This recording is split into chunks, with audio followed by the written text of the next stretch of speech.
Ça c'est gelé par terre. Bon, j'arrive sur le rucher de Crosne. Je vais retirer les tentes. J'ai pas fait de vidéo depuis un moment, je suis passé à autre chose. En fait, j'avais plus très envie de faire de vidéo parce que j'ai perdu mes colonies. Et c'est toujours un peu déprimant de perdre des colonies. D'autant plus que on ne sait jamais pourquoi. Il y a tellement de raisons possibles de perdre des colonies qu'à chaque fois qu'on en perd, eh ben, on peut dire n'importe quoi en gros. Bon, il faut que je retire. On m'a demandé en plus de retirer les tentes qui étaient par terre. Donc c'est aussi pour ça que je suis venu. Je vais tout retirer. C'est un moche en plus. Hein. Allez, je vais le faire rapidos. Je vais prendre les tentes et les mettre derrière en attendant de les ranger plus proprement. Mais bon, la consigne pour les utilisateurs de tentes, c'est de les remiser en hiver. Le polyester se lave, hein, c'est du polyester, hein, c'est du voile, un peu comme du voile de rideau. Ça se lave sans problème. Si on le laisse dehors en hiver, ça se détruit, hein, c'est dégueulasse, ça se détruit, c'est pas bon. Hein. Donc il faut absolument le ranger. Quant au PVC, les tubes en PVC ne résistent pas à la lumière. Ils sont pas faits pour... ils supportent pas la lumière, donc ça se détruit. Donc il faut les mettre à l'intérieur, à l'abri de la lumière et de l'humidité. Et voilà. Alors moi, l'autre jour, ça fait plusieurs semaines maintenant, hein, j'ai constaté qu'il y avait plus d'abeilles dans mes ruches. Donc ça c'est chiant. Hein. Ça c'est vraiment pénible. J'ai peut-être fait beaucoup trop de manipulations sur les ruches. J'ai fermé les ruches pendant 2-3 jours. Ça c'est... Il y a eu une désertion. Donc ça explique au moins une ruche vide. Pour les autres, j'ai pas tellement d'explications. J'ai peut-être fait des bêtises. J'ai fait un traitement à l'acide formique très tardivement. Et ça, c'est peut-être mortel d'avoir fait mon traitement anti-varroa beaucoup trop tard. Là, le varroa, c'est un truc dont je me suis jamais occupé sérieusement. Donc ça c'est grave.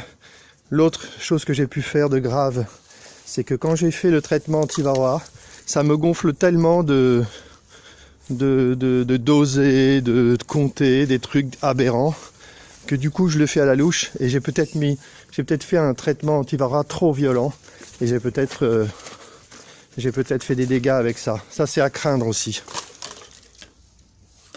Donc je pense que j'ai plus de colonies sur ce rucher, c'est un peu tristounet. Sinon, qu'est-ce que je pouvais faire? Je peux faire un bilan de la saison. Il y a eu 350 tentes qui ont été distribuées. Il n'y a pas eu des millions de retours des utilisateurs, mais il y a beaucoup d'utilisateurs, j'ai remarqué déjà depuis 2-3 ans, et quelques personnes qui ont essayé les années précédentes.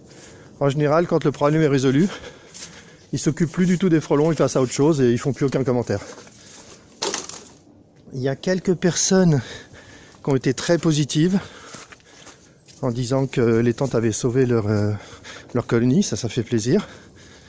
Il y a d'autres personnes qui sont en Bretagne qui sont rentrées dans le sujet, qui sont vraiment qui ont testé le système sur des grosses pressions et qui, à mon avis, sont plutôt contents d'avoir les tentes que de ne pas les avoir et qui réservent leur jugement définitif en comptant les colonies qui resteront, peut-être aussi l'année prochaine en testant plus tôt dans l'année les tentes.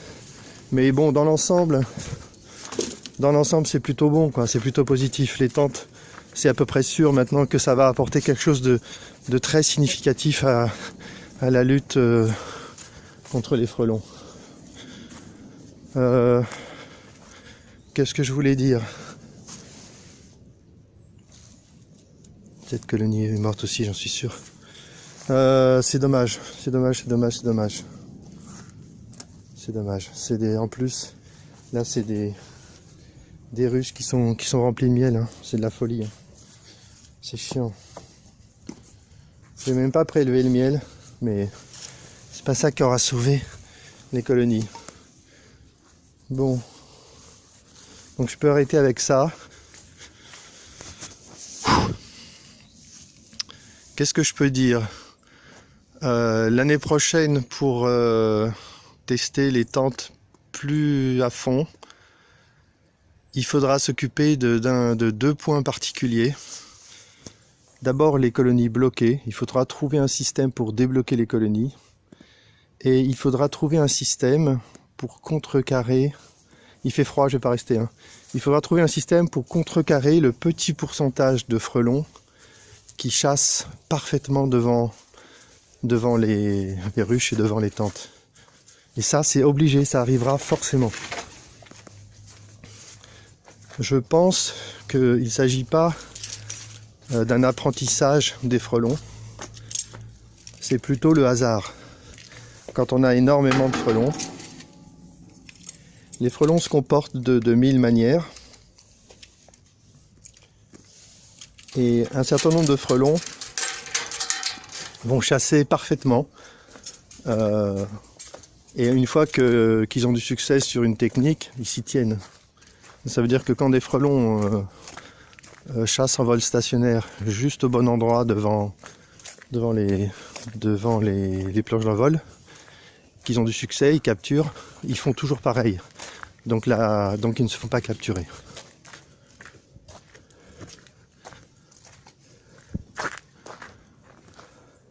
Joli jardin.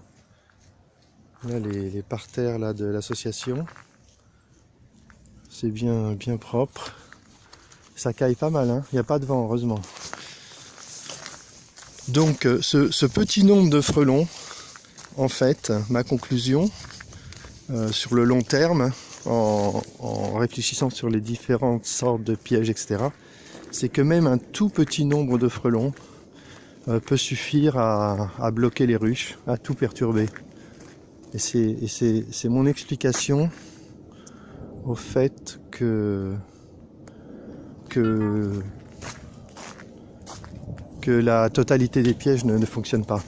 Les pièges ne fonctionnent pas pour cette raison. Bonjour. Salut.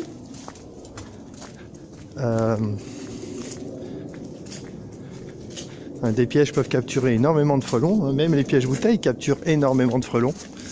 Mais bon, les pièges bouteilles apparemment, pour ceux qui, moi je n'ai jamais utilisé, mais les gens qui utilisent les pièges bouteilles disent qu'à la fin, les pièges bouteilles ne marchent même plus. C'est-à-dire que les frelons, je ne sais pas trop pourquoi, les frelons finissent par les délaisser, peut-être l'odeur, peut-être je ne sais quoi.